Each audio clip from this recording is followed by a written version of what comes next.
we talked about Kevin Stefanski earlier this week and his job security. And one of the things I've also seen pop up this week is well, what I feel like are conspiracy theories, but like, these ideas of, oh, is DePodesta controlling all the strings behind behind the scenes? Is he the one calling plays secretively? And there's no secret to anybody who's been around this team.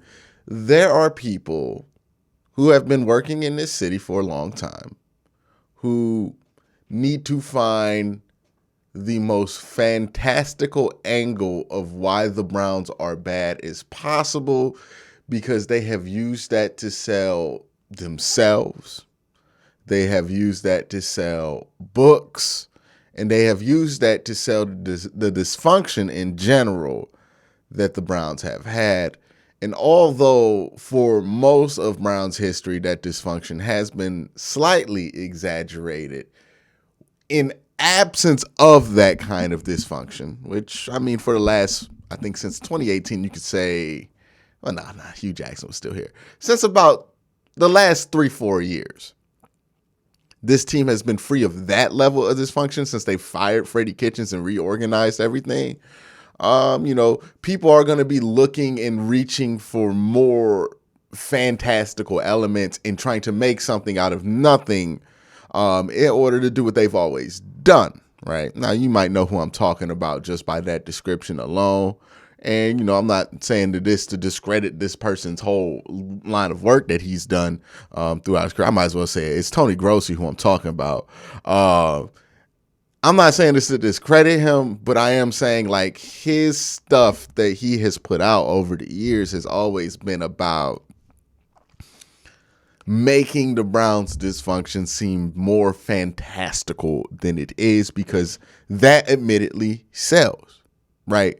The fantastical stories we can tell of our dysfunction, right? When we can try to credibly sell that the reason that Jimmy Haslam drafted Johnny Manziel was because a homeless guy told him to, that is a story that's going to sell. It's not the whole truth. It's just some dumb anecdote Jimmy Haslam told during the draft to justify it, when in realness, he just wanted Johnny Manziel because he's Jimmy Haslam. He's a college football fan, and Johnny football was really good at college football, right? Like, that's the real reason the Browns took him. But it's funnier and it's more fantastical to say a homeless man took him, right?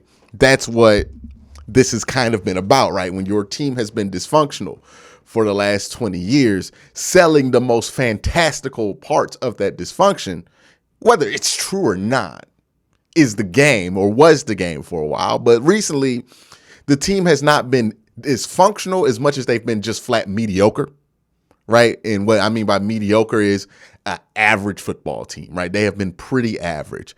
So in order to kind of make that fit into the more of the lens that we're used to seeing the Browns in, I think people are more inclined, and Tony Grossi's more inclined to say things like, oh, DePodesta's calling the plays, when it's just absurd when you think about the reality of it, because DePodesta doesn't call plays because he's not even at the games and he's not anywhere near control. Like, he works from home in LA. He doesn't even come to Cleveland that often, right? Like, this is a guy who does some infrastructure work in the offseason, sets some guardrails. If there's any important hires, he sits in on those committees, but he's not every week printing up a script for Kevin Stefanski to follow of plays. But, this ideal of this baseball guy coming in and telling the football guys what to run on Sundays, that's a fantastical story of dysfunction. It's just not true.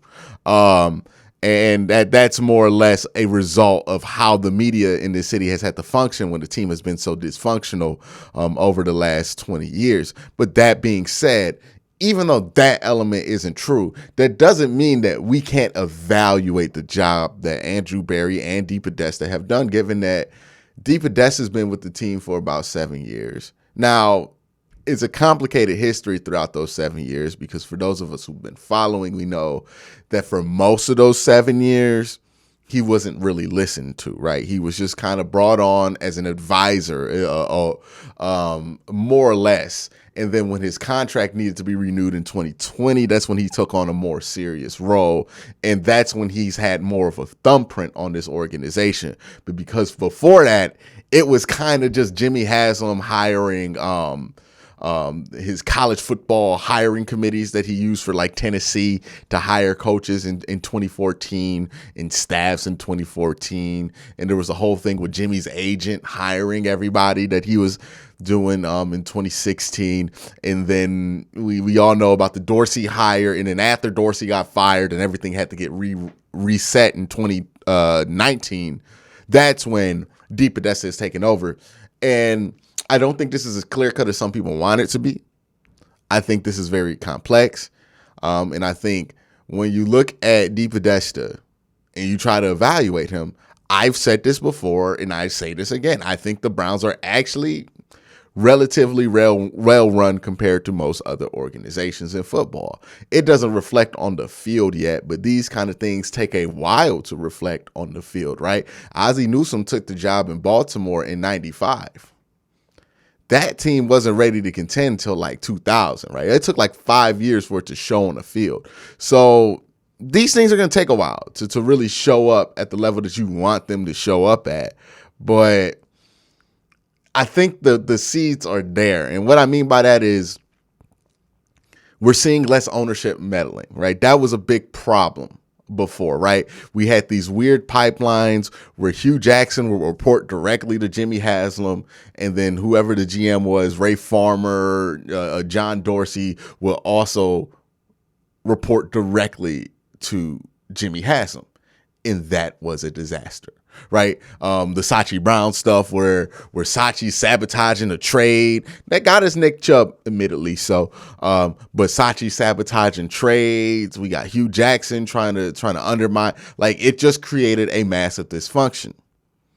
They continued to let that structure stay with John Dorsey, but then John Dorsey didn't like the analytics department, which is John DePodesta and his whole side, and then they got into a whole scat about it, and then Freddie Kitchens got thrown in there, and then John died on that Freddie Kitchens hill, which led way for DePodesta to take over. And to DePodesta's credit, this is all reported, but DePodesta in 2016, he wanted to hire Sean McDermott, the head coach of the Bills, who's done a really good job, over Hugh Jackson. He was not listened to. In 2019, when they hired Freddie Kitchens, he wanted to hire Kevin Stefanski. He was not listened to. So two guys who have won Coach of the Year, he has suggested, versus the outright disasters of Freddie Kitchens and Hugh Jackson. Like, say what you want about Kevin Stefanski, there's no arguing he's better than both of those guys. And you've upgraded, right? The last 3 years, you've been an over 500 team in total wins and losses, although only one over 500 season, albeit that one season was your most successful in expansion history. I think it's frustrating when your team moves up just a little bit from what it used to be. It's an idea that we hold to high levels when we're in the bottom, right? When we were one of the worst franchises in football in like 2016, I heard a lot of people say, man, I just want to be competent. Man, I just want to be in contention. Man, I just want to be close to 500. Man, I don't want to be in double-digit loss territory every year. Well, now, you've been a perennial third place team the last 4 years. You've been a perennial single digit loss team. And now we're seeing the reality of mediocre is very mediocre, right? You're not bad anymore, but you are mediocre. That's what the record has been. It's been mediocre. But the question is, do you have to be mediocre first before you can be great? Or can you go from objectively terrible to objectively great? Maybe there are more steps involved here, and we're in the middle of the most frustrating steps. And maybe we're close to the end of that climb here now that Deshaun Watson's here, and you have a franchise quarterback. But let's talk about Andrew Berry. Let's talk about Andrew Berry, right? That's DePodesta. That's the conversation about him, what he's done that's good and bad. And if I didn't touch on any, let me touch on some of the bad actually with DEPODESTA first. With DEPODESTA, here's what you could say that's moved in a negative direction. I would say, I don't know, because the team's just been better, but like we're comparing it to worse, right? And I think that's the most important part, right? The team has been better since he's taken more control of it. Like that's just clear. They've been ran better. They've been a more competent team. They've been less embarrassing, but they haven't had the success on the field that you would want. They've just been better than what they were. And the question is that something that's necessary to get to where you want to be? Or is this something that they're at because that is the ceiling for DEPODESTA? I think a year with Watson will tell you everything you need to know about whether that's the ceiling or not, because if we're still mediocre with him, then we got to make changes. But we'll see. But let's move on to Andrew Berry, because this is somebody who has polarizing opinions because he's had some polarizing decisions, right? You know, he's the guy who had to move on from Baker Mayfield. At the end of the day, you can blame Kevin Stefanski. You can blame everybody else, but he's the dude who wanted to do it. Didn't want to give him an extension. He moved on from Baker Mayfield. And look, I know Baker's going to play some good games down the line, and he will, you know, I've said this about Baker plenty of times. Nobody seems to listen to it who thinks I just hate on him, but I've said this about him. He will give you great games, but that's not the problem with Baker Mayfield. The problem is the consistency. We know the man's not consistent. It's been like 6 years, man. He's not consistent. So you had to move on from an inconsistent quarterback, and you got to take a hit. When you want to upgrade quarterback play, it usually requires you taking a hit for a while, right? It usually requires like 2 years of tanking to get a quarterback, because the only way you can really get one is in the draft. The Browns, even though it doesn't feel like it for a lot of fans, they actually shortcutted this process by making it 11 games instead of making it the 2 years that it usually takes. Because let's face it, we're Cleveland. Like, we're not getting a free agent quarterback to sign here. This is never how that works, right? So we're not going to get a free agent quarterback to sign here. And it's very, very hard to acquire a quarterback in a trade that can play right away. And even the ones that could didn't really work out this year, right? Russ was probably one, but even he didn't want to come here. So then you have to look at the draft, and then you're not only are you throwing a lot of resources, a lot of time, a lot of losing into a prospect who you don't know is going to pan out, you're also doing that into the odds of like if you even get the chance to draft this guy. So the Browns shortcutted the process with that trade. That trade, to me, especially if Deshaun is who he is and he makes a Pro Bowl next year and he's all pro, that trade is great. I don't care how many first round picks you gave up. To skip that process of going 2 years of tanking and making it 11 games to get your guy, that works. Okay. Amari Cooper trade, that worked, right? There's a lot of things you can point to. 6th round pick, Donovan Peoples-Jones working out. I think the way that we look at draft picks is a little bit off. I think we kind of look at it as, did this pick work out or did it not? I tend to think of it like baseball, where it's like, hey, some picks are going to be a double, some are going to be a triple, some are going to be a single, right? With Jed Wills, you hit a solid double with him, right? He ain't a Pro Bowler. That would be a triple, and he's not all pro. That would be a home run, but you hit a solid double. He's a solid starter, and that's kind of what you hope to get in a first-round pick. We have seen plenty of Browns first-round picks not even be that. Just look at the 2014 draft. Then you have, who was the second-round pick that year? Not Greedy Williams. It was Grant Delpit. Grant Delpit, I would say he's still at the plate, but it's looking like a single. You know what I mean? It's looking like a single, but he's still at the plate.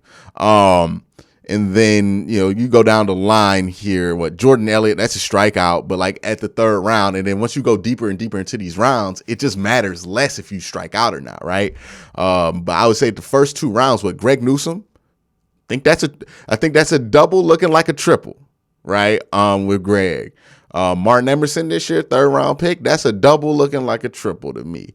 JOK, that's a double who could be a triple. We got to see if he gets healthy and he fixed some things about his game, but he definitely has the potential to get there. There've been a lot of good picks here. with Andrew Berry. I think he's done a good job with drafting. You can point at some areas where he's had some problems. Defensive line, most definitely, hasn't been his strongest area, but he definitely has his strengths. And I think the drafts have reflected that. Not every draft pick hits and becomes like a starter forever, but the fact that we even have the expectation that a 4th round pick can start tells you that we've been drafting well, because that wasn't always the expectation in Cleveland, right? The expectation used to be the exact opposite, where if it wasn't a 1st round pick, we were like, I don't know, he might stink. He probably stink, right? Like, honestly, with the 1st round pick, we weren't even confident about that, right? We're pretty confident with our 1st round picks. I don't think they've really missed on the 1st round pick that they've taken. And that's a great sign for good evaluation. And I think most of their mid-round picks, they've been fine. You know what I mean? They've hit some. They've missed on others. But if you hit on a 6th-round pick, that kind of makes up for missing on a couple 4th-rounders. So, you know, it's been solid, I think, the drafting.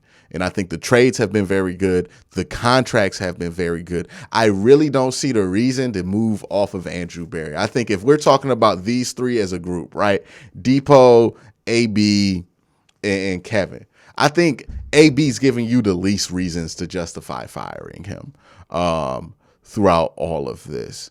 I think Depot and Kevin are probably tied at second, because I don't think the problem has been the talent. I think the problem has been the utilization of the talent, and I think the problem has been some of the guardrails that the talent has to fall in, right? And that's on Depot and that's on Kevin, right? Now, I think it's all fixable stuff. I think it's adjustable stuff. I think you can just get better with the same people that you have. I don't feel like there's a need to fire anybody. I haven't seen anything from these 3 that made me feel like this is catastrophically bad. But we still got 2 games left in this season, so we'll find out. But that's my thoughts on the whole front office situation. Let me know your thoughts in the comment section below. Y'all have a great day. Have a good night.